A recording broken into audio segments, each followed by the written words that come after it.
Out this morning. My name is Jennifer Cropper-Rhines, and I am the chair of the Communications Committee, and I'll be kind of handling the back and forth this morning. I don't know if you grabbed an agenda, but what we're going to do is we're going to first do the Pledge of Allegiance, and then Doug and Steve are going to do some updates, and then we'll have some time for questions and answers. And I have some emailed in questions, and then we'll alternate email, audience, email, audience. So if we could just stand for the Pledge of Allegiance. I pledge allegiance to the flag of the United States of America and to the republic for which it stands, one nation, under God, indivisible, liberty and justice for all. Okay, Doug, do you want to stand here? Yeah, I'll stand. So good morning, everyone. Here's our first of we're scheduling 3 town hall meetings for this year. We're still finalizing schedule for the other 2 because we found out that when we first set the schedule, there might be some conflicts between board meetings and other meetings. So we'll have an updated schedule once we decide when the next 2 are going to be held. Real quick, 2 updates. One is I followed up with the Maryland Department of Transportation on the 589 roundabout. Because I know that was a topic that piqued a lot of interest in the community. Basically, it's, I don't want to use the word on hold. They called it suspended because they haven't had any funding, and they are still looking into concept. So they say that the whole project is still in concept phase. All right, they don't have an idea of how long that's going to take. I'm sure there's a lot of moving parts with regard to the factors that go into them turning it from a concept into something tangible and so on and so forth. So I just felt like it was worthwhile. Actually, I was curious, so I reached out to them. And again, it's just kind of a non-issue right now, still in the concept phase. As we get more information, we certainly will pass it along to everyone because I know that that's a very interesting topic and obviously will affect a lot of people here in Ocean Pines. The second item I wanted to bring up very quickly is Comcast.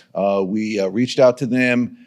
They've got the beginnings of their implementation plan. They're finalizing it. I have a meeting with them next week to review these plans and kind of get a sense. I got a sense that they're not going to single thread. Now, I'm not committed to that yet, but I got the sense that they're not just going to start at one side and work one by one all the way around. They actually floated the concept, if they can do it, of doing multiple sections at the same time. In other words, I think their desire is to shorten the implementation time. But again, they're still talking about it.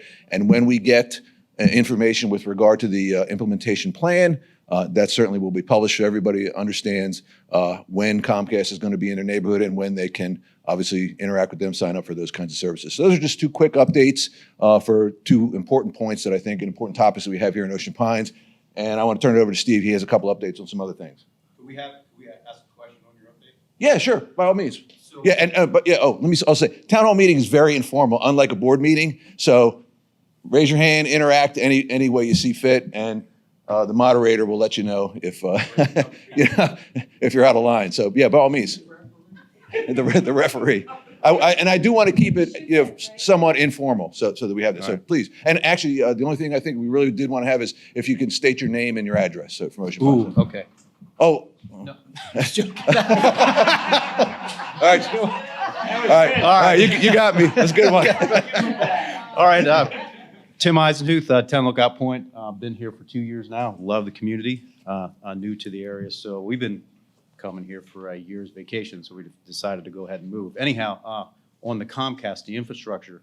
Do we know, is that just infrastructure down the Parkway? Are they going to bring it to the residents? I mean, are we looking at fiber to the demarcation line on the road, or fiber only to Ocean Parkway and then coax the west of the way in? I just want to know what type of infrastructure we expect. So with the information that's provided with me so far, and I suspect it's also subject to change, they're running fiber on the major thoroughfares, okay? Now, how they break off to the Tombstone, or I guess they're calling it I forget the term they use, but anyway, it's where they aggregate, their network, and then from there, it might go any number of ways. Depending on the distance, it may go coax. They did say it was going to be a hybrid network, meaning it's not going to be fiber all the way to the residents. It's going to be fiber for the basic part of the infrastructure, and then the distance between the demarcation point and the residents, they may do probably coax.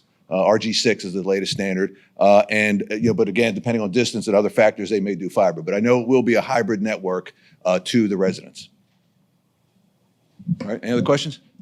Okay, Steve, thank you.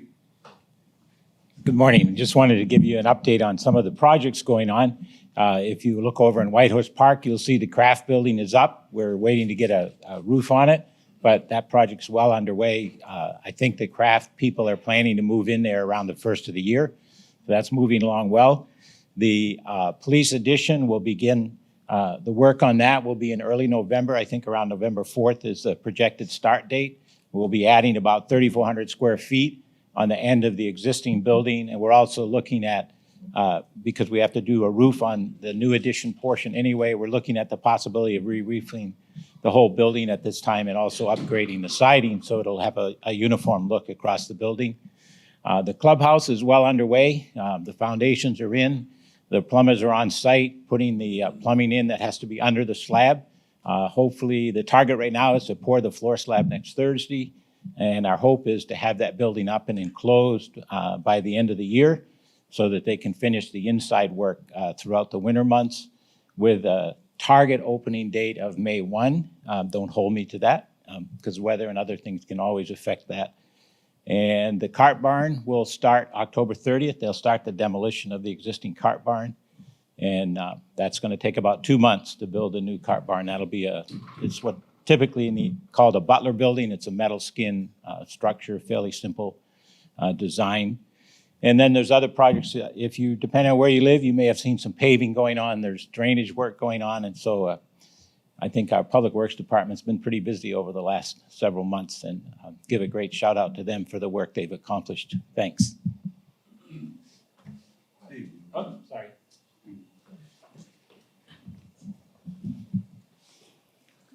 Good morning. I'm Ray Brockey. I live on Windjammer. Question about the clubhouse. I read in one of the newspapers about a month or so ago that the old foundation was unusable and it was crumbling or falling apart, but you couldn't use it. But I also read that they were going to put the new foundation over top the old one. Is that correct? Yeah, actually, the old foundation wasn't crumbling. I don't think that was an accurate report. We are using the original building was on piles. And so we've been able to use the pile caps and the existing foundation for a large portion. And well, my question is, if we're building something new over top of something old, what's the guarantee that we won't have a problem 2-3 years from now? Right. It was all studied by the engineering company and evaluated and determined that it would be satisfactory. Well, I'm saying, what kind of guarantee are we getting from the engineers or from the contractors? Just their letters as professional engineers to say that it's So adequate. if we have a problem, then we have to figure out who's responsible for it. Is that about basically it? Yeah, I would say And so. my last question on that regard is, how much did this new foundation cost us, being it was an exclusion from the original contract? It wasn't excluded. The foundation was always in the original contract. Well, it was an exclusion on the list I saw in the paper. Okay, well, And he said it was an exclusion because they feared on using the old foundation. yeah, I can't account for what the newspaper reports. What I can tell you is they Were reporting what evidently somebody here told them. Yeah, I Yeah. don't know the All source right. of that. All I Thank can you. tell you is it's on the old foundation and it's working fine. Yeah. Okay, we're going to get into the Q&A part, and I'll start with one that was emailed in. Okay. Why will no one discuss the MediaCom agenda, in particular the basic cable rate they have in every other community except the Pines, which to me seems questionable. Not everyone in the Pines has the money they charge us. If you can get less expensive rate in Willards, Whaleyville, et cetera, why not here? And that is from John Norfolk. I'll take that one. So the MediaCom agreement and the same with the Comcast agreement is an agreement for usage of the rights of way and easements here in Ocean Pines. It's not a retail agreement. It is not an agreement between us as an entity and us as a customer with MediaCom. Our contract basically allows MediaCom, and now with the new contract with Comcast, allows them the use of the rights of way to allow you to provide, or to allow them to provide services to individual customers. When you sign up with MediaCom, and the same will be with Comcast, you are entering into a retail agreement between you and Comcast or you and MediaCom. At that point, Ocean Pines is out of the picture. So with regard to the rates, within the contract that we have, we don't dictate rates to them. All right, they are the ones that control the rates to provide their own service. So from a contractual perspective, there's really no terms and conditions in the existing contract that that address specific rates at the retail level. All right, so again, that's the idea. And should somewhere down the road another company come in and want to provide internet and/or other types of media-based services, they'll go through the same kind of contract. We'll grant them, if we assume we're going to want to do business with them, we'll grant them the rights to use the rights of way and the easement the same way we do with Mediacom and the same way we do with Comcast. So I hope that answers the question. Sir. Dick Neiman, 45 Wood Duck. Hopefully I don't have to make a walk up. You're good. On that, don't we get a franchise fee from Mediacom? Yeah, what we negotiated with them, and it was actually negotiated way back. Let's see, the first contract was '78 with Trident Communications. The next update was 1998, and in there they had what Mediacom called a franchise fee. All right, and it was basically a percentage of the gross revenue. And at the time, it was 1.6%. Now, truth be told, it's just a pass-through. They bake that into their retail rate, and we get 1.6% of that, and it goes back into the Ocean Pines coffers. With Comcast, and for sake of consistency, we wanted to do the exact same thing, except it's not called a franchise fee, it's called a right to access fee, all right? And it basically works the same way, all right? And unless I miss my guess, if another vendor comes in, we'll do the very same thing with them, so that we're consistent across our granting of the use of the rights of way among the different vendors. So that's not really driving their higher rates then, is it? It's just 1 point. It's just 1.6%, but again, they've baked that into their rates. And like I said, actually one thing that came up, I read it somewhere and I actually took advantage of it. Mediacom right now offers seasonal rates. You can actually call them and they'll cut your bill in half from September to April. And I said, really, just like that? And they said, yeah. I said, okay. So that may be a way to save a little bit of money on those things. I don't know that Comcast will have that. There's nothing in the contract that forces them to have some sort of seasonal rate. But certainly, I think if they're going to capture customers and they know the market here, I would hope that they'd offer something like that. But again, contractually, it's just something between you and the service provider. When they do the installation, will they be allowed to cut across the roads again, or is that going to have to be underneath so we don't have a whole bunch of roads torn up? That's a good question, Dick. I don't know for sure. I know when on the major thoroughfares, they'll be underground. They'll be in the rights of way, that are already established. When they get from the demarcation point to the residence, I don't know what I suspect you'll have a hybrid of a number of different approaches to that. So more to come on that. If we find something out, and that'll certainly be in an update that Comcast gives us when they give us some information for that. Okay. Okay, anyone else with questions, please go to the mic because apparently it's not going to be on the video. The audio won't pick up. So we'll go ahead and take come on, you're good. Olaf Oswin, Lord Guy 12. I want to address me to you people. I've been complaining about my neighbor. You all know that, about the trees. A couple months ago, a guy from Public Works was there. He said, well, Dutch, I know rotten trees. This guy, I've been 27 years, they're sweating it out. He got 12, 13 different people. The house thing, and it's a mess. All these trees, it's going over my house. I got nothing that mold on my roof. Why did I supposed to go and cut them limbs off? I have asked, Kobe, and then I want you to send a letter to that guy and make him that we get some of them trees away around my house from his property. And if you watch it this week on CBS, somewhere in the Midwest where they had a big storm, and you remember everything behind my house is swamp. And when big wind comes, them trees gonna fall on my house. He's doing nothing than just get the $1,000 a month out to people. I want you people to send them letter and make them cutting at least 50% from them trees away. They're 30, 40 feet high. They're going over my house. Well, there's one thing. I hope you all people get on them and let the lawyer send them. The lawyer has to send him a letter and make him believing that he has to go to do something. That's the first thing. The second thing I want to talk about is what the petition we had. You know, go back to $1 million, you people. Let me say something about that. I like to see that when he brought that up, Gordon. Some years ago, we had a manager, Bob Thompson.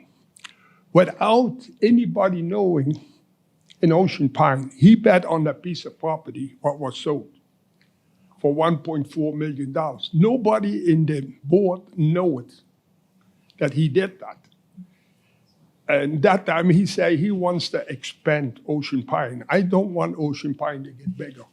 We got enough problem with the property we got now.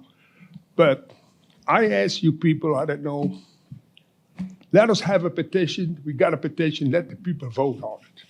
If we're gonna fight the petition, you have to pay the lawyer. Turtle was right when he brought that up. You all vote against it. This is to protect us people. We cannot afford, everything gets expensive. Everybody wastes. You waste the dues, he wastes that. We don't get nothing in our pension. Now I come to a time I can almost spend the money like I did 10 years ago. Everything is so expensive. I still live good, no question about that. But I ask you people to let the people vote on it. Don't go in court.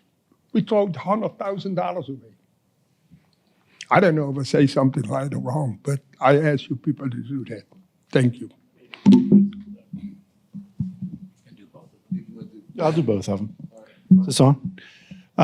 First off, Dutch, I've heard your complaints about the trees. Quite honestly, Ocean Pines can't force that individual to cut those trees. You have the right to cut the trees, cut the branches that are coming down on your side of the house. I had to do it at my property. We are not going to be able to have our lawyer send a letter to him telling him he has to cut it down. We can't do it. We don't have the right to do it. If you have a problem with it, then your option is either to cut it down, and if he will not do it, the owner of the property, there's nothing that Ocean Pines as an association can do. We cannot go on that property and cut those trees. Well, for me, it's a dead thing you said. I understand. I was a claims person for 36 years, and I understand your concern.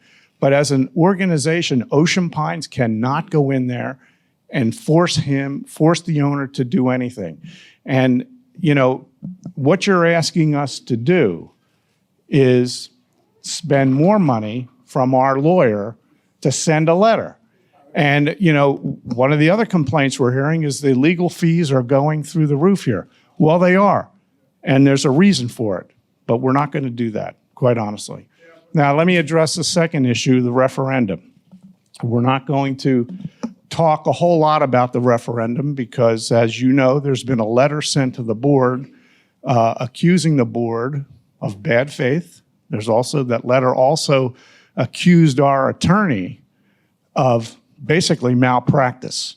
So we're not going to get into the details of the referendum because the letter threatened a lawsuit against this board.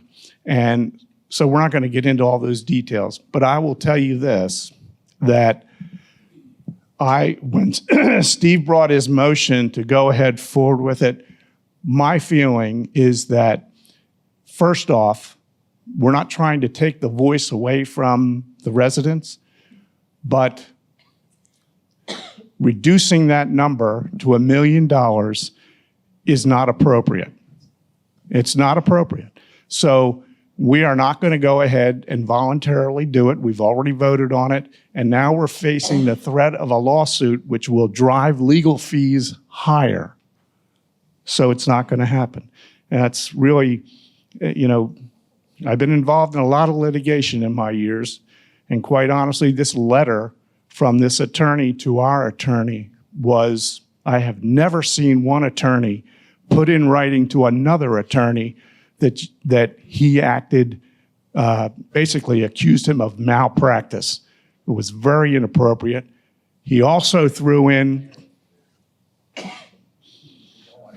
yeah, Anyway, I understand what you're saying. well, the letter is what it is.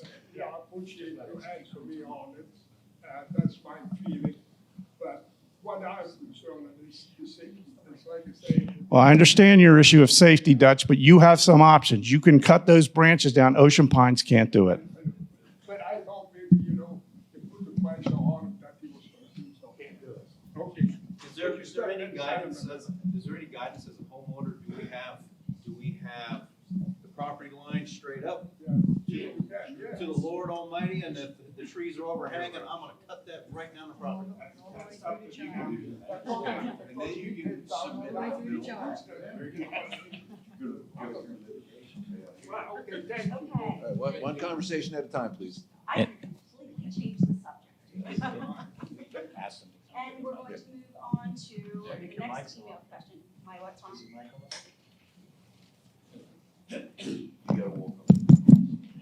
Okay, better? Okay. Well, we need, this is from Sandy Miller, and the question reads, I think I'll paraphrase just a little bit. We need signs posted in Pintail Park and the walking path next to the big pond that tell rude people to pick up their dog poo. So the question is, she's tried many times to accomplish this and hopes that Public Works could work on that. Anybody? Yeah, that's interesting. That's a slippery slope because, clearly, oh, I didn't mean to use that as a pun. Sorry, it just came out. It's like a speed limit sign, right? Just because you put 25 miles an hour up there, does that mean everybody's going to do 25 miles an hour? I think not. I understand and am sensitive to that. I just don't know that a sign is going to change behavior. I would probably prefer to at least make people aware, maybe an awareness program. Look, guys, just be neighborly, for crying out loud. You really shouldn't do those kinds of things, or be responsible, be accountable. If you have a pet, one of the things you have to do is clean up after it. I just think that's common courtesy. And as somebody who's proud to be in their community, I certainly would expect that from my neighbors as well. And, if they were out of sorts and didn't have one, I'd certainly volunteer to, give them a bag and, clean it up and so on and so forth. I just don't know that the expense of a sign, because then, all right, it's Pintail Park. Well, now we got to do Bainbridge. Now we got to, and you can sit there and go, well, what might have been $20 worth of signs turns into $1,500 worth of expense and upkeep, by the way. Now you got to mow around the signs, make sure, when the sign gets knocked over or stolen, it has to be replaced, so on and so forth. I just think it's an administrative overhead that the investment wouldn't yield the kind of results we would hope for. Now, and that kind of sounds like I'm being insensitive, but I'm trying to be more practical than anything else. So while I hear it, the message I would try to get to everybody is, be accountable, be courteous, and if you have a pet, be responsible. Anybody else? Can you come up to the mic for us? You want me to take it to you? I was going to say, we can hand the mic around. We can do that. Oh, Josh, you want to get people on the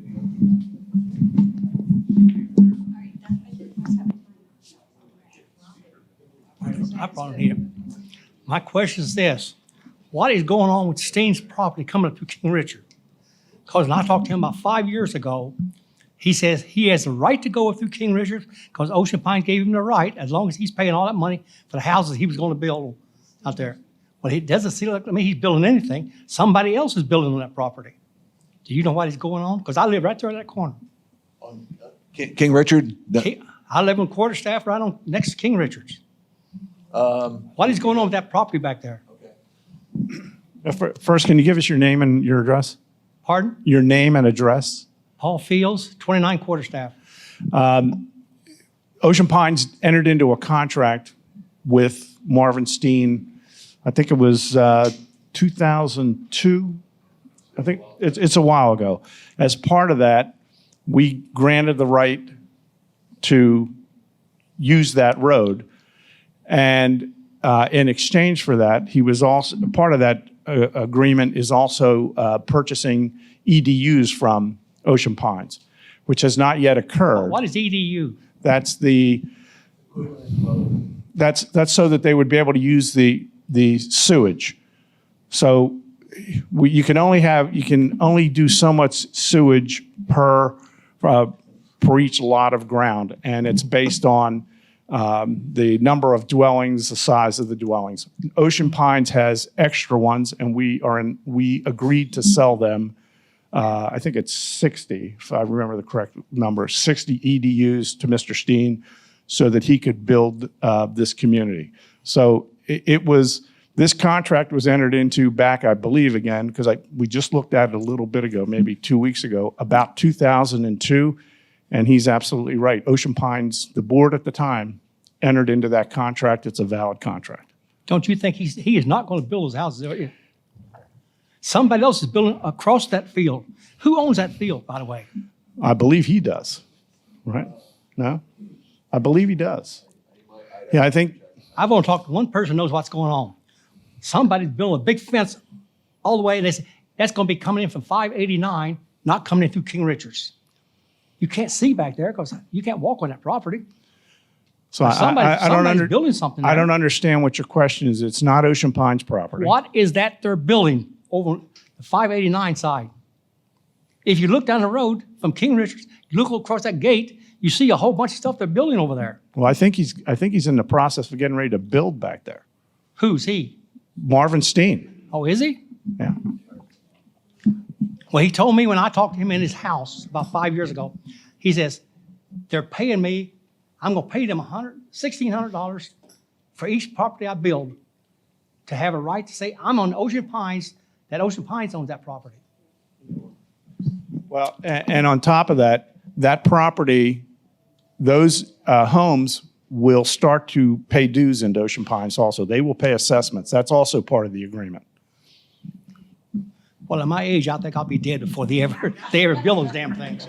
Because that was almost 7 years ago that he was going to build them, and he changed his mind. He's not building houses. He's going to build apartments instead. Now he's changed his mind. He's not going to build apartments either. They're going to be more like towns. He originally was going to build single-family homes, and my understanding is that he realized the market could not sustain it, so he went back and got it rezoned for duplexes. Yeah, I know. I talked to him about that, but that was years and years ago. Well, let's forget Steen. What are they building across? If you look across that gate all the way over, they're building something. It looks like fences over there. I don't know what it is. I can't go over there. I wonder if the county has any, we don't have anything. Hold on one second. And, all right, go ahead. I think probably you, just go down to Snow Hill. What is it? I can't hear you. Go to Snow Hill. Get the permit. And look at the public records. I'm Are sorry, there. I can't understand you. I'm hard of hearing. What she's saying is go down to the county office in Snow Hill, and they have the public records for the land, and that'll have any information regarding that particular parcel. I just told you, I'm 84. I don't go over 10 miles from where I live. Okay. I would find my way back home. Yeah, actually, Paula, thank you. You might want to call them and ask them. You can call. I'm not- Get I your don't have a neighbor phone. to call, but you can call them, they'll tell you. Call the permit Yeah. department, they'll tell you. I don't have a phone. I'm not going to buy one. So that's gone. All right, well, it's public record, and I think the best source of the information would be the county. Okay, two other complaints I would have. First of all, the roads in Ocean Pines, almost none of them have a line on them. If you have an accident on one of those roads, you have a hell of a time proving the other guy was guilty, not you. Because there's no dividing. And also, when you park cars on Ocean Pines, you can park them on the road. Because when I was complaining with the police department, they said, you have a right to park on the road. As long as you have two wheels on the road, two wheels off the road, you can park on the road. You have to go and read the bylaws, read the bylaws, and then you can say what it's for. Yeah, it's actually in the Declaration of Restrictions is where that covenant is. But you understand what I'm saying? Yeah, On that's King Richards, when you get 2 or 3 people parking on the road, it's a little difficult to get through. If there's a school bus there, you're not going to get through. Because you don't have room enough. well. I guess at the risk of kind of deflecting this particular question, that when the contractor and whoever else is responsible for finishing all the dwellings and the building that's going to be done on that road, they'll have to take that into consideration as well. And I'm sure the county will have some influence and some oversight on how that gets resolved. Okay. Well, I'm just concerned about what are they building back there, because I live right there on the corner. So it's a mess. Yeah. And oh, by the way, and I say, we're trying to keep things to about 5 minutes. So, Well, I got about 4 or 5 other complaints, but I'll wait till next time. okay, thank you.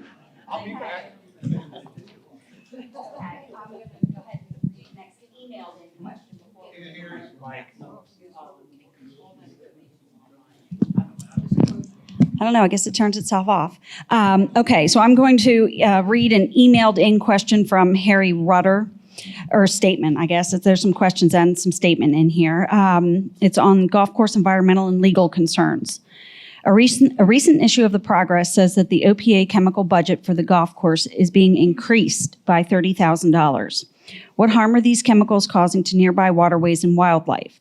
More importantly, what are the health risks to the surrounding home sites? This golf course is surrounded by backyards and drains into coastal waterways. 50 years ago, when this course was designed, the dangers of these chemicals were unknown. 40 years ago, I got certified by the University of Maryland to use these types of chemicals on my farm. Since then, I have lost friends as a result of their using these approved and recommended chemicals. Times have changed. The dangers of these chemicals are becoming well known. The manufacturers of them are being held legally responsible. The OPA board has a responsibility to the membership to make sure they are not putting us at risk both physically and financially by continuing to support the use of these chemicals. Even if the current use of these chemicals in such large quantities and in such close proximity to homes and waterways is legal, it won't be for long. Without chemicals, a golf course becomes a weed field. Before OPA spends $2 million more on new golf course buildings with a 50-year lifespan, the BOD has a responsibility to assure the golf course is environmentally safe now and legally maintainable in the future. The economic benefit of these buildings to the membership is highly questionable at best, even with a golf course. If the golf course goes away for whatever reason, a restaurant bar in the middle of nowhere and a golf cart garage without a golf course are worthless. Yeah, Larry, you can start. I'm not sure there's a question. Mr. Rutter? It's on. First off, no, it's okay. First off, you understand that, as Steve gave us an update, the building is under construction, we're under contract, and the building is going to be built.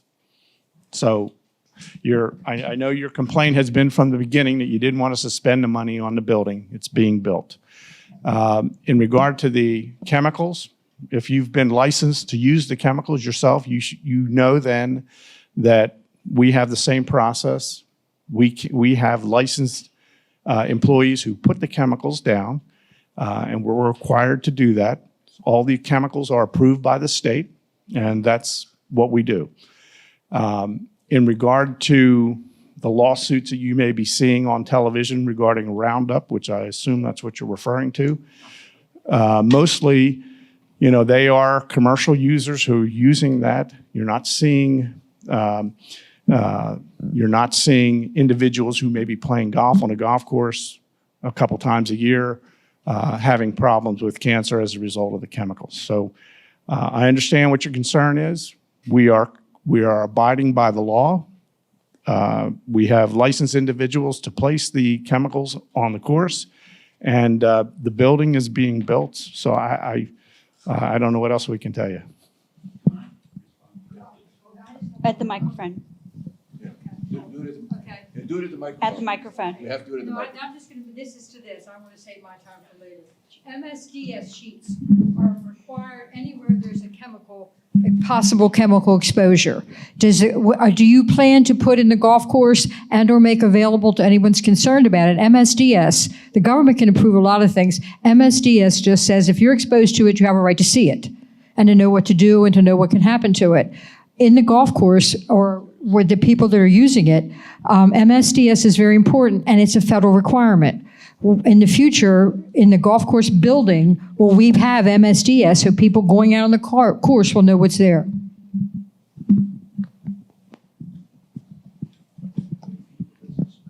Well, that's a material safety data sheet is what it is. That's what she's. Material safety data sheet, I'm sorry. Yeah. MSDS. Yeah, and we have the MSDS on file here. Now, I think, Paula, what you're asking is, should it be on public display at the location?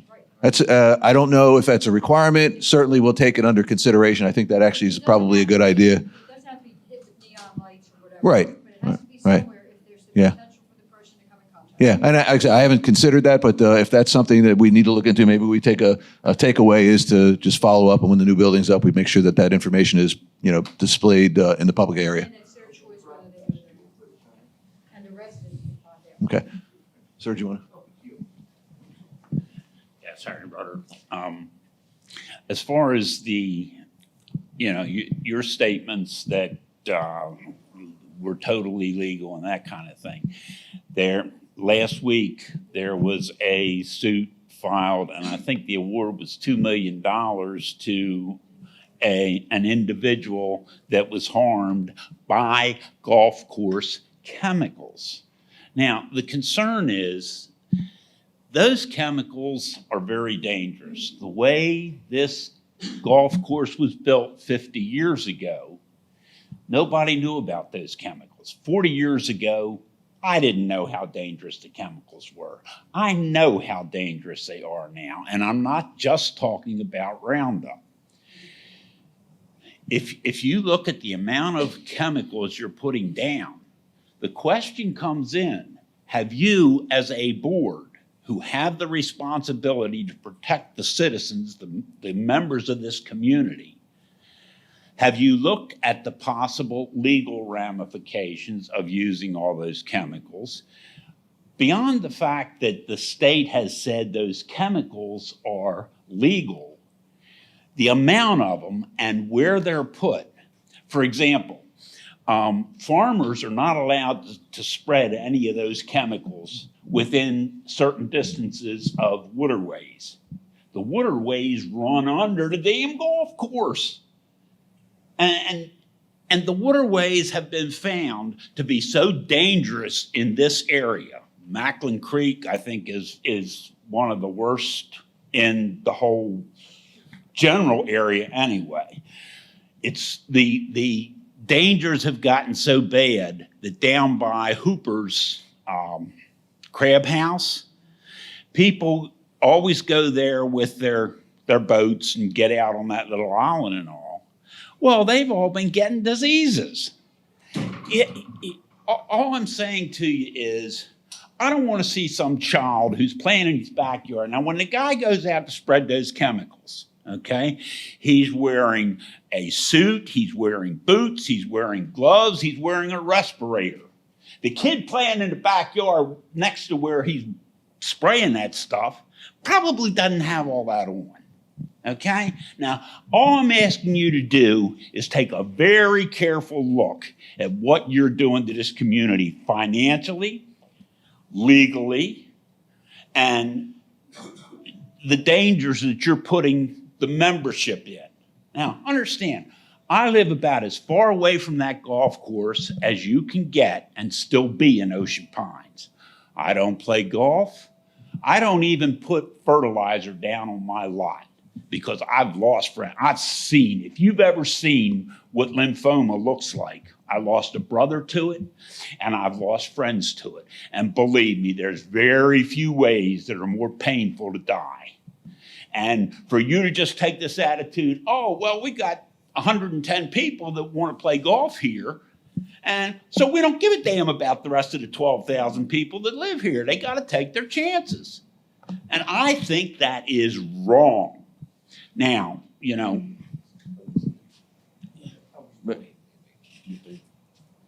I'm sorry, go ahead.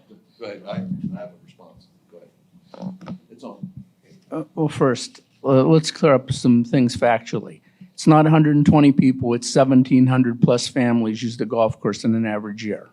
As much as you. Residents? How many of them are full-time? Those are homeowners. 1,700 homeowners use this golf course every year, which is no different proportionally than the number of homeowners that use any other amenity in Ocean Pines. So drop the 120 bullshit, that's what it is, plain and simple. How many members do you have? There's 120 members, but it's 1,700 families. Second of all, we follow the law to the letter of the T. The people that apply the chemicals are certified by the Maryland Department of Agriculture. Its application is controlled by the Maryland Department of Agriculture. The amount spread is controlled by the Maryland Department of Agriculture. We follow every known safety precaution that we know of. We can guess that any chemical down the road will cause a problem, but until you know it, it is simply a guess. I certainly appreciate your concern, but show me factually one area where we are out of compliance or violating any safety, and we will change it immediately. Okay, so you're saying that there is no chemical runoff from the golf course into the waterways? No, what I'm saying is anything that happens on that golf course is controlled by the Maryland Department of Agriculture from the use to the time of the use to the application of the use, and basically to the chemicals that we use. Okay, so we're all perfectly legal. All perfectly legal. And if we find anything different, we will change it. And if somebody in the future finds that a chemical is unsafe, we will discontinue it immediately. Thank you. Seriously. You know, if you guys feel totally confident that you're not bringing harm, either legal, environmental, or physical, to anybody in Ocean Pines with the use of those chemicals, then good. Thank you. Okay. We'll go on to, come on. Hi, I'm O'Brien. I live in Windjammer again. I just have a statement to make. I think the bigger concern here, rather than a golf course, should be all the stuff that the homeowners are having sprayed on their lawns for the sake of having a green lawn. Why would the guy, if it's perfectly harmless, put a sign on there that says, "Don't let little kids and pets walk on it while it's wet"? That's all I got to say. Okay, I'm going to read the next emailed in. Wait, is it an audience question? I lost track. I'll read. Okay, this is from Tim Eisenhuth. I thought that. So do you want to come up and say them? Yeah, I mean, it'll help get it going faster. Hey, I can go fast. I sent in three. You sent in three. I was going to go through them because they're not lengthy. Yeah. Okay. Go for it. No, which one's first did you have? Oh, there? first. So you can check it off. Yeah. Researching any measures to help illuminate Ocean Parkway. Oh, light in it? Yep. Yeah, so I don't know if anybody's experienced this problem, but a couple weeks ago when we had that really heavy rain and stuff, I found it very difficult to see the lanes on the road as you're on the parkway. You know, windshield wipers going, the rain's coming down.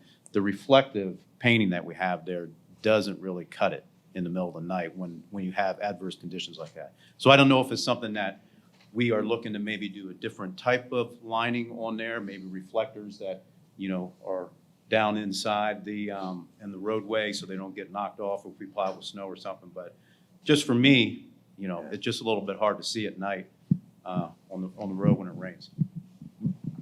Yeah, that's, and I don't think we do it annually because we did the striping, I think it was 2 years ago. But one of the things, or maybe it was last year. Yeah, last year we did the striping.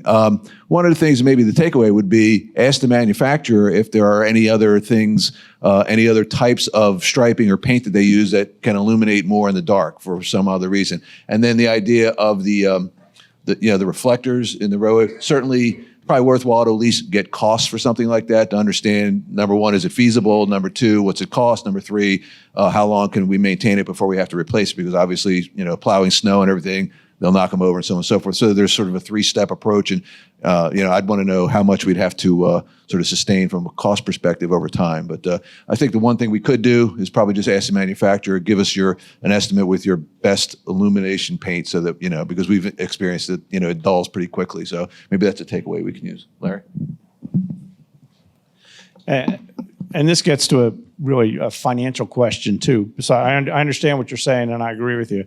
But from a financial standpoint, I'm sure everyone understands that we're still trying to recover from a couple of years ago where we lost, $1.4 million or so. We're well along to getting repaying that money back to the association. Our results so far this year, if you haven't seen the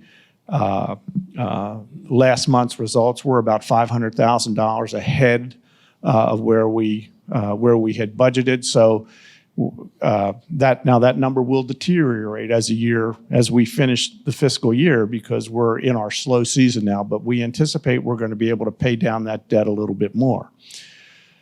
Another issue is this would be, and I don't know what the cost would be to light Ocean Parkway, but it's probably something we can look into. And I would say from a financial standpoint, it will probably be a large dollar amount. This would be a new capital expenditure, and we're trying to develop a fund right now, a reserve fund for new capital expenses, and something like this would be a large expenditure that, we would be able to draw the money from that account and not raise the assessment if we do this new capital reserve fund the way I've proposed we do it. So I agree with you. It's it's dark, and illumination may be night. If there's initiatives that go into the safety realm, that could give a lot more. It is a safety. It could be a safety issue, but the reality of it is it's still going to be a large dollar expenditure.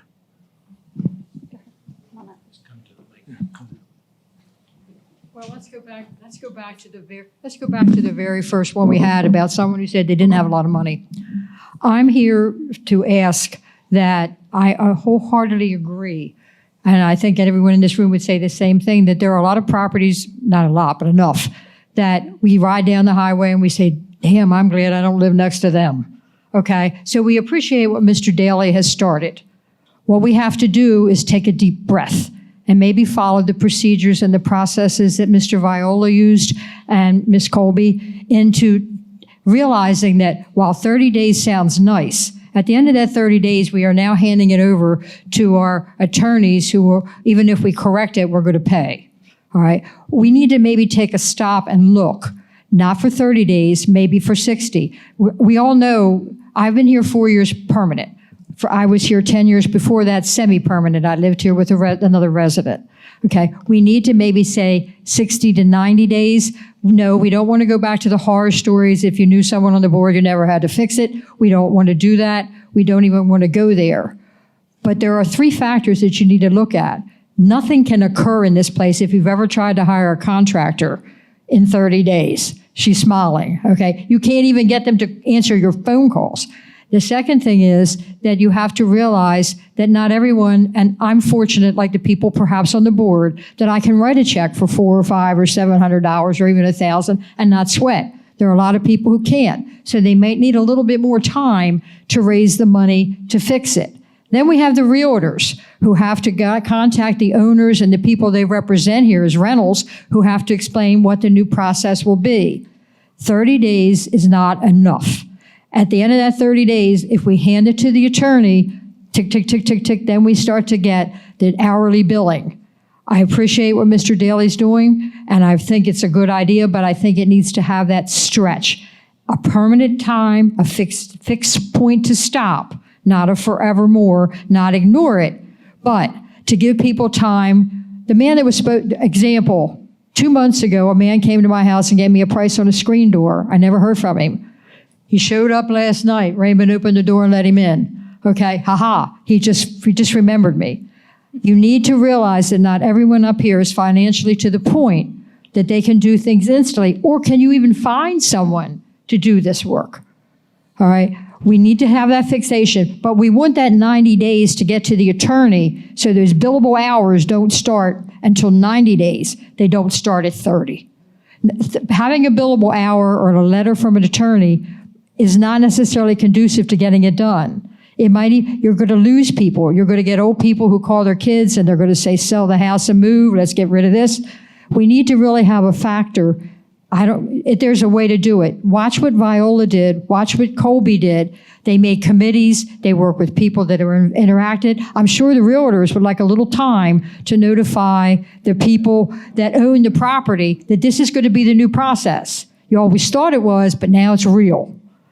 And who do you want to do? So take that 90 days. Move that time frame out, not to 30, not to disregard what you're doing, but to 90. So that people can put together the money. And I'm not only talking about older people, I'm talking about families with kids who have to pay for soccer, or have to pay for what, or have to eat on a regular basis. I mean, really, you're nodding as a realtor. You'd like that little bit more time to be able to make sure someone understands. It's rhetorical. You don't have to answer. Okay. But we need to just take a pause, take a deep breath. We all want it done. And we realize that legally, maybe it'll get to that. And by the way, it's not 0.02, it's 0.2. But what you really want to know is how you can get this done without having to get that $500 letter. There was a comment in the paper that said, when they get the letter, they usually fix it. Okay, then give us that 90 days. And by the way, you have to be careful about what the future does for your liability. Okay, Paula, kind of like the 120 people that use the golf course, let's put some facts back into discussion. There are 8,452 lots in Ocean Pines. Currently, there are 17 people that have not responded to the current process. If you divide 17 by 8,452, I do believe you'll get 0.002. Okay, but let's look at these. Here's the perception. The people that violate these things, the long-term ones, some that which go back to 2005, bought their homes here when the development was first opened in the late 60s. They've long outlived their money. They're at death's doorstep, and fixing something really forces them into a choice of medicine, food, or repairs. Okay? We've looked at these cases, these 17 cases. That simply is not true. They don't exist in that perception, in that scenario. In fact, what you'll find, they're long-term homeowners, they're up to date on their assessment, and they simply don't care. Okay, so we could give them 90, we could give them 120. The most egregious example, we have a property up to date on its assessment, in violation since 2005, that's currently in violation of a court order for the same issue that the court order was issued for. They don't care. One of the concerns is that we are worried about, we always hear about the legal expenses. If you're really concerned as a board concerning the people who sit on this side of the room, then that 90 days is not going to break you or make you one day or another. Maybe we need to know there are more people like that. Maybe we don't. But we don't want to have someone frightened enough that they're going to go out and hire a fly-by-night contractor or something else. There's nothing wrong with So let's address that. time to solve something. Let's address the fly-by-night. Here's exactly what the new rule says. And let's give some facts again on exactly what happens. The new rule says you have 30 days from the date that you're notified that you're in violation to come into compliance. Okay, here are the facts. The CPI department gets up to 12 complaints a day in this community. The vast majority, 99+% of those, are resolved within 30 days. Okay, within that 30-day window under the new rules, you have to either fix the violation or show substantial progress toward doing it. That substantial progress toward doing it can be a signed contract with a contractor, okay, with a start date and a completion date, which you can get in this community within 30 days. I also work with contractors. If somebody doesn't respond to you and you're asking them to change something, get a different contractor that will respond and have them put a start and finish date on it, okay? Second of all, you can do it yourself.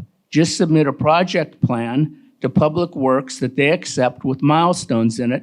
So if cash becomes a problem, you can space out your project so that it fits the cash requirement. You are still disregarding what I said end date before it goes to an attorney. No, If all those all that options can are be there, done before it goes to the attorney. That's not what we're hearing about. Well, guess what? You're hearing the wrong thing because this is what the change says. The change says 30 days to show, either have it corrected or show substantial completion by virtue of show substantial progress by virtue of either having a signed contract or by having a project plan approved by Public Works. And I wrote the legislation, so I understand exactly what's in it. I think that you're being very argumentative, and I think that what you were worried about and not actually showing concern for, and again, this is my opinion, is the people on this side of the room. 60 to 90 days is not argumentative. I just want to add a comment. I serve as a liaison on the Architectural Review Committee, and I have seen a number of violations come before that committee, and they are very willing to work with homeowners to get these things accomplished and completed in a timely manner. If you come in with a contract or a statement, excuse me, from a contractor that they can't start for 45 days, the CPI people are not going to send you to court or send it to court for that. No.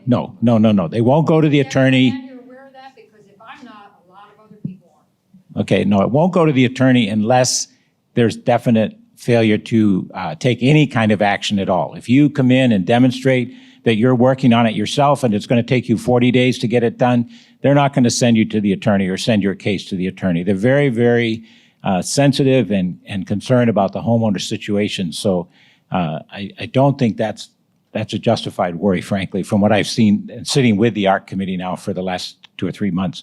And they're also revising the guidelines to make it clearer even as to what. So they're revising the guidelines now. The ARC guidelines, yes. One comment, I want to sort of shift one little bit, and I don't want it to turn into super sensitive, but you made a comment for those of us who sit on this side of the room, okay? And I just want to respond. I'm a homeowner and a member here too, all right? I pay an assessment, and so I'm no different than you guys. So I just want to make sure that doesn't have the wrong connotation, okay? Because what I'd hate to have happen is, we're perceived as, sort of adversarial to the community. So, maybe I shouldn't have said that, but I just want to make sure. I would agree with you. You've been but the response I made was because earlier when they talked about the petitions, it was we have decided, and you have to think. You just wonder. If we put in a petition, what happened? We decided. So maybe that ticked it up a strike. I think that we've gone a long way. Yeah. I really like the fact we're using black ink. I really there's a lot of good things going on. But we also should have a voice out here, and sometimes it appears we don't. I agree. It just struck me. I'd hate to have people think that it's always us versus them. So any time we can have that sort of cordial and interactive relationship, I want to take advantage of that. And this really isn't in regard to the ARC stuff, but, the perception that people are sitting back here trying to hammer the homeowners is not true. And we have the same situation with the assessments. There are people here in the community that can't afford to put the money up right up front when we send the bill out. And we are very willing to enter into payment plans with people, and even when someone goes into when they go into arrears and they can't pay the assessment prior to going through all the legal processes, Paula, all of that's discussed, and we try to see if we can work something out. So it's not that it's black letter law that boom, boom, boom, boom. We have people work here too that see this stuff all day long, and they try to work with our members. Go ahead. Is it on this question or a new question? Well, Are we on this? Yeah, same question. Okay. I don't know if you're aware, but the county has laws. The association has regulations, restrictions. Laws are enforceable by the police department. Okay, restrictions are not, correct? Okay, now, I'm not saying that we shouldn't have the restrictions and shouldn't enforce the restrictions, but what I'm saying is the ARC committee has created, what do you want to call it, rules that are in violation of county law. And, you know, Frank, you're talking about, well, we're going to fine these people for this, that, and the other. Well, you better start with you guys, because you're in violation of Maryland law. Yeah, if I'm in violation of a restriction, and then, you know, I met with the ARC committee. Okay, I met with them a year and a half ago, and I've had 5 violation notices. The first 3 I responded to, and they said, "Oh, you're right, you're not in violation." The 4th I responded to, and it was even less logical a violation, and they just never responded. 10 months later, on October 7th, I got a 5th violation notice from them. Now, this is a 10-month later thing. And they didn't even put out, you know, they said, well, you're in violation. But they didn't say you're in violation of this article or this guideline or this, that, or the other. The other thing is, guidelines, according to the bylaws, are supposed to, let me get this straight, delineate the criteria of the covenants, the DNRs. The DNRs involving Environmental Control Committee, there is no such thing as an ARC, but, you know, we realize that, you know, you people don't want to be called ECC, you know. But anyway, the ECC guidelines in the covenants are less than 5 pages, okay? Your ARC guidelines that delineate, in other words, explain to me what those 5 pages mean, are 42 pages, okay? And if you, what I'm asking you to do is carefully look at what's being done and what's being said and what's being acted on the ARC. If I'm in true violation of a covenant or a guideline, covenant, not a guideline. Those people are writing them as they go. When I had the meeting with the ARC committee, Slobin and Trendick attended the meeting. Now, of course, that's poor Slobin. But anyway, I sat there with Lisa and Eddie Wells and 2 other ARC guideline people. And Lisa is sitting there, Lisa Schwartz, is sitting there slapping her guidelines up and down. I gave her the exact AO8A, whatever it was, in the covenants, DNRs, and said, you know, hey, I'm not in violation of these. Then she said, well, have you read the guidelines? And I said, well, yes, I have. And I showed her on page 38, I wasn't in violation of the guidelines. Her response was, well, I don't agree with that. That's Sir, not the way it's Harry, supposed to work. can I ask where we're going with? Is there somewhere where is there? Well, what I'm saying is before you start fining property owners, I'd like you to take a close look at how you are managing the DNRs and the legality of the guidelines. Now, if, you know, on my 5th violation, if you want to take me to court, go ahead. Can we wrap up? Yes. Thank you. Worst case scenario, you take me to court, it's going to cost you $12,000. I'm not getting a lawyer. I'll go to court, and if the judge says I have to abide by this guideline, well, then I'll abide by it. But it's going to cost you $12,000. Well, it costs us $12,000, and you're not doing what's legally my rights. Thank you. Kind of, real quick, let's just respond because there's, a lot of, as a homeowner, now I'll speak to you as a homeowner, okay? There's, I think, some widespread confusion and misunderstanding within the ranks of the homeowners. First off, the legal contract between a homeowner and the association is spelled out in the Declaration of Restrictions, okay? The county laws govern the association. The declarations of restrictions can be more restrictive by law than the county ordinances, which are enforced, by the way, civilly or criminally by the police. So you very much can have a situation of where the county has one rule and an association has another rule that is more strict. And that's perfectly acceptable because that's the contract that each of you sign when you buy the property. And If it changes, though, I'm sorry. Say a homeowners association adds something after the fact, when you purchase the property, is it, then does it become still law at that point? Or you cannot change the declaration of restrictions in a section unless you have a vote of the people in that section and more than 50% of the people that vote so had that vote in never favor. happened, then That it's had- not relevant. Right, that's not relevant. Okay. Okay? The board cannot change the DRs. No, not you guys, just a section 18 or whatever in that regard. No, Right.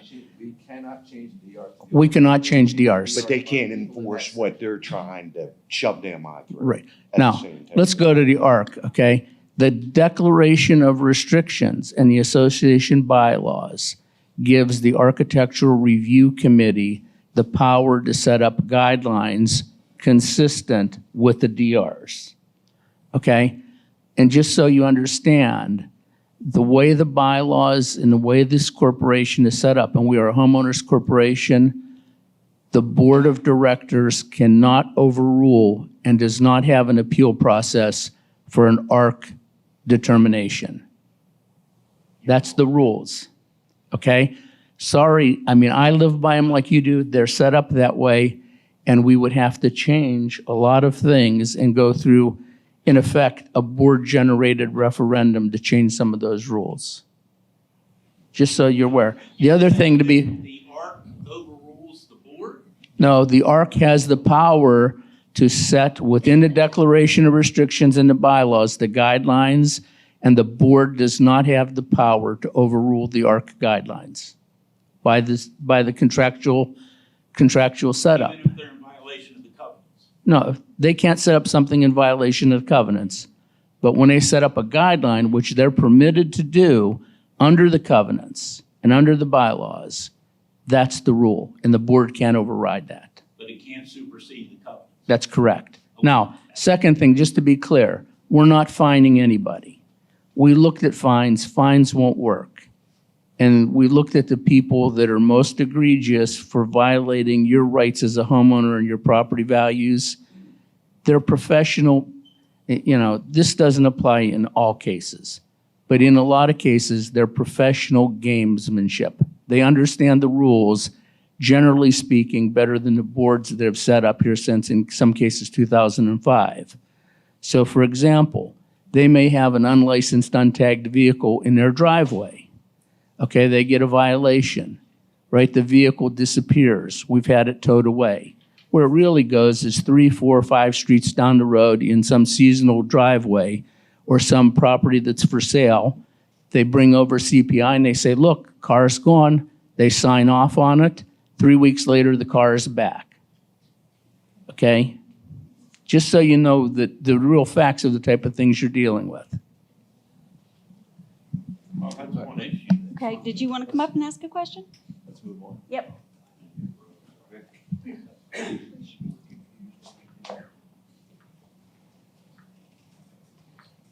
I'm Ken Montville. I live at 41 Brandywine, and I'm new to the community. And I was wondering if the board members, thank you. And I'm going to keep this real brief. Get this. Would the board members mind introducing themselves when they speak? Because I don't know anybody up here. Thank you. Okay. By the way, I'm Doug Parks. I'm the president of the board, or of the association. Sorry. Steve Tuttle, I'm vice president of the board. Frank Daly. And I'm Larry Perone, I'm the treasurer. Okay. We have 3 board members that were not able to be here today: Colette Horn, Camilla Rogers, and Tom Janisek. Okay. I'm going to go ahead and read a next emailed in question, which was also from Tim. Is the board considering discussions with Matt Orr Company to utilize the Yacht Club balcony during weekend events? During events with large turnouts, the balcony could be turned into a VIP section with ticket sales towards bartender fees. I threw that one out there because I thoroughly enjoyed this summer's events over there. We had great turnout. Matt Orr Company's doing an excellent job. And I always look up there at that balcony and said, I really wish we could sit up there. And I would pay $5 or $10 A VIP seat? to have my own bartender up there with me. Well, so, Cheryl, you want to say something before I respond? Cheryl Jacobs, 1223 Carrollton Lane, and I am a member of the clubs committee. And this is one of the things that we have discussed in our committee. And in fact, we have just issued our annual report, and I would encourage all of you to look at it, because there are a number of things that we have suggested and discussed, and we take the input from all of the homeowners, and we try to make recommendations about what we think will improve things. Obviously, everything has already improved significantly by having Matt Orr Company, and we want that to continue. But we have considered that very item, not necessarily to charge people. That's a new twist on it, but that's okay. We like making money. So that's a very comprehensive report. And I would encourage all of you to take a look at it. It's going to be on the website, and you can probably pick up a print copy from the admin building if you want that as well. But we have a lot of really good information in there, so please take a look at it. The committee works hard on putting all of that together. Thank you. Yeah, so thank you, Cheryl. A couple things. Number one, as Cheryl said, there's a lot of information, and I think it's let me sort of digress a little bit. It's a great example of an advisory committee to the board. You know, we've got folks that are focused on specific areas within the OPA operation that look at things and, you know, make recommendations to the board. Now, they're not a decision-making authority, but we leverage them to get a better, clear understanding of, say, a particular topic within Ocean Pines that the board may want to take into consideration. So, regarding that, you've got the Bylaws and Resolutions Committee, you got the Budget and Finance Committee, you got a myriad of other committees. So again, I think it's a good example of, an advisory committee. To your point, though, and maybe to tie into what Cheryl's saying, is that there's suggestions. We hired Matt Orr Company to run the food and beverage operation, okay? They get the final decision, all right? I, for one, and I'll just speak for myself, refuse to micromanage that environment. We can certainly give them suggestions, but at the end of the day, it's their decision how they run their operation for us. We've contracted with them. So the idea is we get these suggestions in front of them. They'll assess whether or not it's feasible, whether or not it's profitable, whether or not it's sustainable, and then they'll make the final decision on that. So it's a good suggestion. I would encourage people when you have suggestions, and you got the clubs committee, you got the board, and you got the Matt Orr folks themselves. You're not restricted from talking to Matt Orr. Throw an idea at them and see what happens, because again, they'll ultimately make the decision on their business operation. Okay. That is a very good thing you people have done. But give Matt Orr Company the credit. They're the ones that are making it happen. So. Okay. Okay. Another audience question. Someone come on up.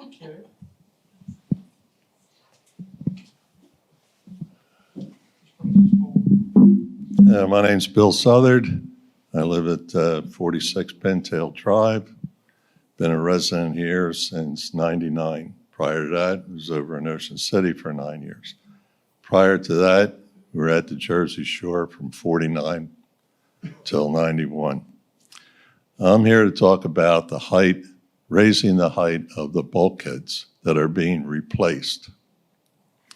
Now, anybody that had a waterfront property with the last full moon, with the wind blowing out of the east, knows how high the water got on their bulkheads. Some of the properties even had the water over the bulkheads. I was fortunate, ours was about 9 to 12 inches below the bulkhead. Any thoughts on raising the height of the bulkhead? Because my feeling is it should be raised at least 2 feet. I'll take from a personal perspective. I will tell you, I have not had that conversation. We rely on the contractors, Fisher Marine, and obviously they work with I think Vista and other engineering firms to give us the replacement and so on and so forth. Now, whether or not global warming and the concept of rising sea levels plays into it, I think it's probably a discussion worth having. But I'll look you in the eye and say, right now we haven't had any discussion on a change in the height of the bulkheads as they're being replaced. Yeah, well, I've experienced the last couple of hurricanes. I've been down here full time. And the water height has not got as high as it did this last time. Mm-hmm. We really dodged a bullet with not having a storm to go along with all the rising water. Yeah, it's probably a discussion worth having. I would reach out to the Maryland State, Department of Natural Resources, maybe even get some federal involvement in understanding what we should be thinking about to future-proof, the environment from our bulkheads. But right now, there isn't any active discussions going on, but perhaps that's a takeaway we can have from today. Yeah, I've seen most of the new bulkhead that's all been replaced, and they're replacing it practically the same height. Yeah, the same height. It's totally inadequate. Yeah. With the way the weather conditions have been coming. Oh. Understood. Just one comment. It's one of the things we have to monitor from an engineering standpoint. You may raise the bulkhead, but then what other problems are you creating with that solution? I'm not sure it's a bad solution. I'm just saying we have to really be careful and do a thorough analysis, because sometimes you start raising the bulkhead and you create other problems for the property owner who's there. So it's not just a matter of containing the water in the canal. Yeah, well, as far as getting to your dock, there's no problem with just putting a couple steps in on each side of the bulkhead. And then you go and you backfill the bulkhead. It could be at an angle, it could be a slope, or it could be graded off evenly. I understand what you're saying. I'm just saying we have to really take a really hard engineering look at it. It's just not as simple as let's just raise it 2 feet and then everything will be fine. I know in this last full moon, we had a northeaster offshore that was pushing water up into the bay and up into the canals as well. So it's an unusual situation, but it's going to happen again. I agree. Well, that's what I'm saying. With the height of the water we had the full moon, and I'd say at least 8 times out of 10, whenever you have a hurricane going up the coast, it's a full moon. And the wind is blowing out of the east.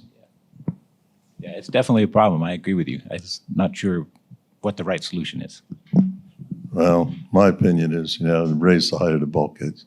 Because right now, 80 years down the line, they're looking at the water heights of increasing anywhere from 2 to 3 feet. 2 years ago, the weatherman on WBOC had made a statement that the water level down at Assateague Island had increased by 6 inches. And I know that to be a fact since I've been here for 20 years. The normal high tide during the summertime right now is at least 6 inches higher than what it was when I bought the property. One of the takeaways is to start that dialogue and see where it goes. So we certainly can commit to doing that. Okay. I did put a phone call into the general manager, and he did, call back to me. He said he was going to talk to the engineers that do the dock replacement, the bulkhead replacement and all. But he hasn't got back to me on that. Yeah, Steve just reminded me of something else too. I don't know if everybody's aware, the county has a hazard mitigation planning committee. I've attended the last couple of meetings because Ocean Pines actually defers to the county plan because we're what is it called? We're not a municipality. They use another term, unincorporated. And therefore, we have to have a hazard mitigation planning. Perhaps there's another source of information. We can open up a dialogue with the folks from the Hazard Mitigation Planning Committee to talk about rising sea levels and see where that goes as well. So, we can actually have a dialogue started. Yeah. Okay. I brought this up and all because I my parents and all have had waterfront property, since 1949, and myself since 91. And I've also made my living on the water. I was a pilot on the Delaware River. Okay.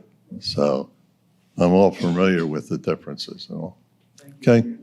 Yeah, thank you. Thank you. All right, I'm going to do, this is actually the last emailed in question, so we'll go straight to audience after that. Is the board considering efforts to remove the dip under the Route 90 bridge on Ocean Parkway? Drivers traveling northbound and passing under the bridge experience a significant dip in the road that bottoms out a vehicle's suspension, loosens items on trailers, and forces drivers to hit the brakes. That was me again. I know.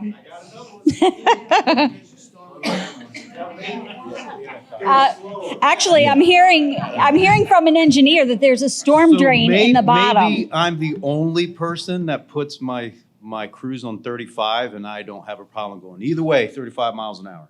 Not everybody can do that. Well, And Josette. I think it's because, I don't know, that it gets so tight, people are like, oh, I think I'm going to hit it. Oh, I think that's what But- people do, but But no, coming this way, and I did, I had 5 bags, and I won't do this again. I had 5 bags of topsoil in the back of my SUV, and I was like 35, I come through there, whoosh, and I got home, and lo and behold, it was dripping oil out of one of the rear shocks. So, yeah, I was like, well, I'll just go ahead and replace them anyhow. But I don't know if anybody's experienced that, but if you're following, we got a lot of landscapers and things like that. They come through there, you'll see stuff start to scatter and move around. But I just thought, couldn't we just put a little of that asphalt that we've been using, like in front of the fire department? No, well, it's Yeah, the wait, dip. let I'm not Josette asking give to him the rise it. I answer. just She knows smooth it. Smooth it out. Maybe no one's experienced that? Yeah. Uh-oh.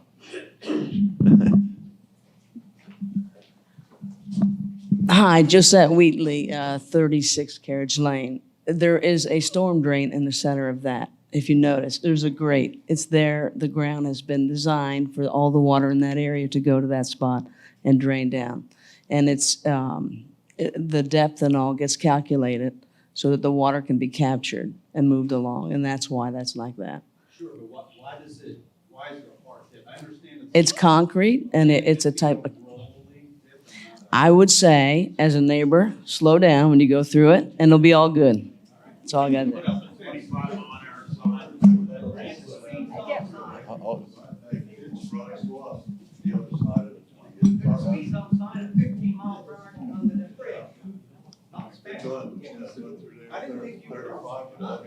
One conversation at a time, please.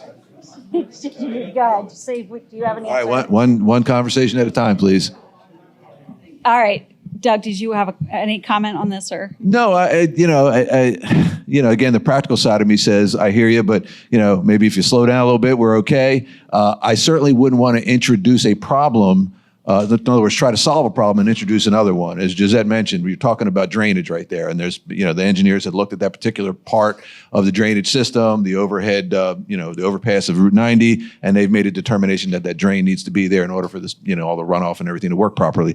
So, worst case, we say, oh, let's flatten it out so it doesn't, and we caused another problem. So I would offer that, just in the interest of being practical, that, maybe we just be aware of that and slow down a little bit. I heard a gentleman mention maybe we put up some, some speed signs there and everything. And I don't mean to sound like a skeptic, but I've not seen people, see a sign that says 20 miles an hour and automatically slow down to 20 miles an hour. They treat it as a guideline rather than a law. Well, understood, but I really don't want that administrative overhead. I don't think it benefits anybody because it sounds very simple, but you're talking about electronics, you're talking about maintenance, you're talking about enforcement, you're talking about sustainability. The return on that just isn't there for me. Okay, do others have new questions? All right, go ahead. I highly recommend that you go and slow down going through that tunnel because you never know when there's going to be a child running across the other side. And if you're going through there too fast, you're not going to be able to stop. I think it's only common sense to slow down because I've seen kids run back and forth across there. In fact, I've even seen a couple golfers running across there.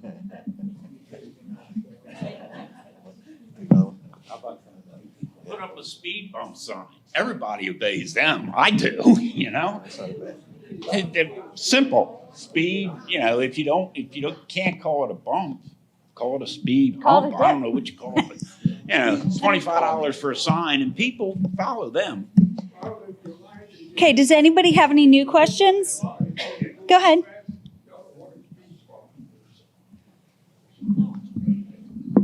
Good morning. My name is Laura Pangratz. I live at 2 Harpoon Road. I am a part-time resident.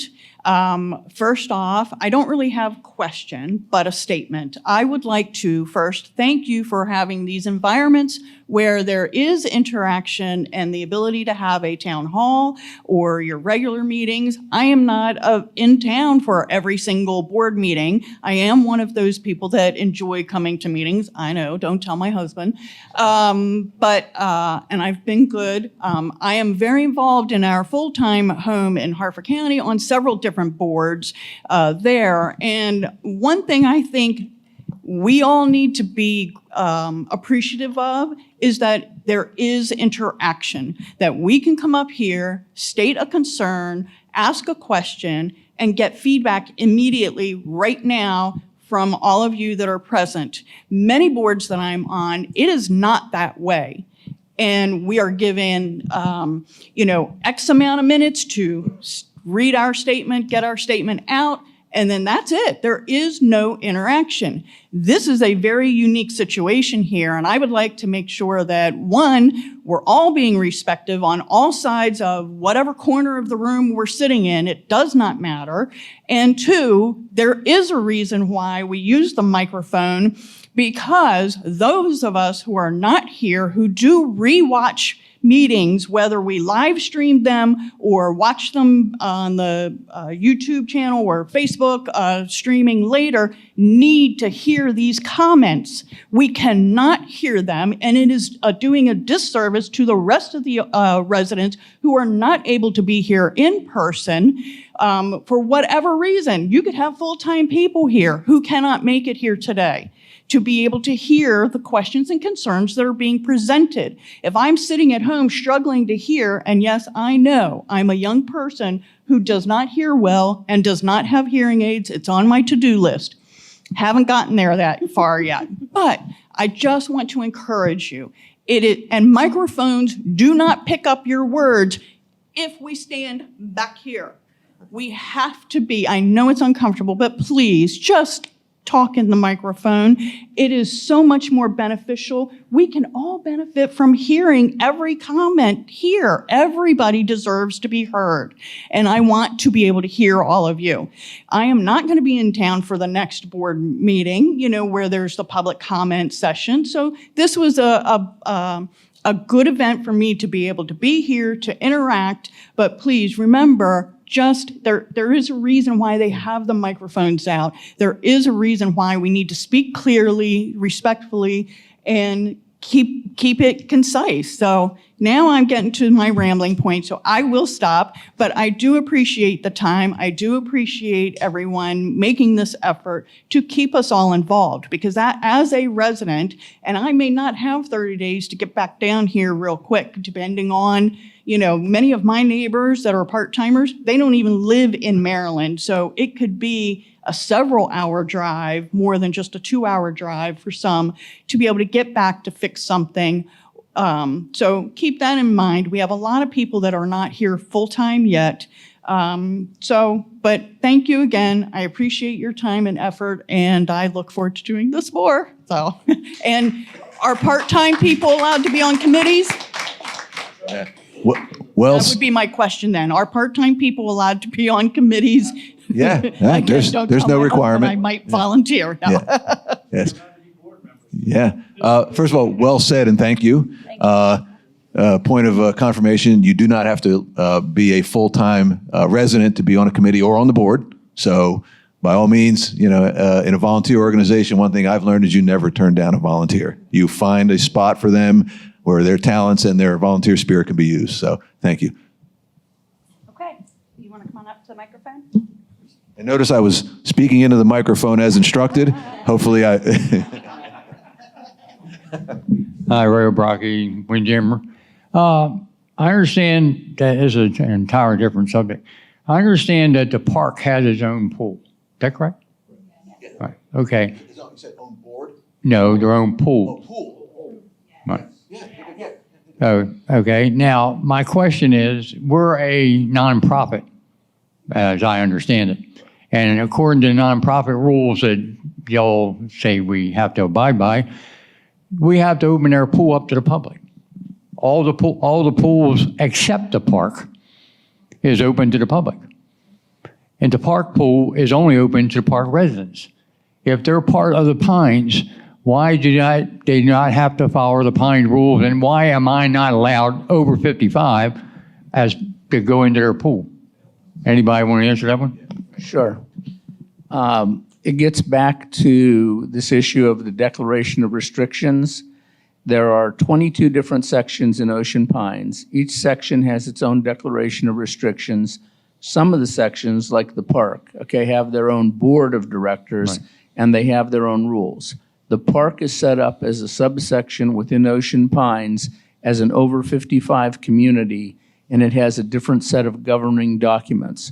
So where we as a master organization or a 503C, legally they are set up differently and they can restrict what they are doing based on the way that they were created and assimilated into the master organization. So you're saying that because they have their own entity, they can do what they want? Absolutely. So their own legal entity. But they're paying assessments to the Pines. Is that correct? That's correct. And are you using Pines resources? They're using Pines resources to maintain that pool? Yeah, I mean, they have certainly some Pines resources, but not to my knowledge for that pool. Not for their amenities. Not for any of their amenities? Not for their amenities. Okay. All right, and another thing, I'd like to find out where we can look at the documents that tell us we have to open our pools up to the general public. I haven't found that anywhere in our websites.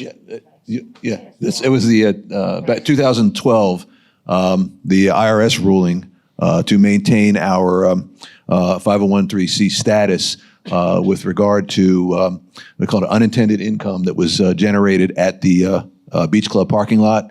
And when it was reported to the IRS, the amount of money that was made as quote unquote revenue for the association, they stepped in, investigated, and made a ruling that in order for us to maintain our 503(c) status, we had to make sure that the amenities were open to the public, and the exact term escapes me, but part of a charter of being a homeowners association is for the benefit of the membership. But that is in writing somewhere. Yeah. Yeah, as a court ruling. Yeah, somewhere accessible to the residents. Yeah, let me follow up after the meeting. I think I know where it might be, but we can discuss where to get it. Yeah, it's a federal filing. Okay, thank you. I think it was 2012, if I'm not mistaken. Does anyone else have questions? Do you want to come up and ask? I want to go this. 4 years ago, you couldn't get a question answered if hell froze over. I want to thank Mr. Parks and the concern of the board that you have opened up to this type of thing. I remember when it was first announced, I think 8 people showed up, and maybe 7, okay? But the ability to come, even if we don't agree, all right, the ability to come and discuss and hear and get it out here, I agree with you wholeheartedly. I was president of a nonprofit for 5 years on the other side of the bridge from 9 to 14.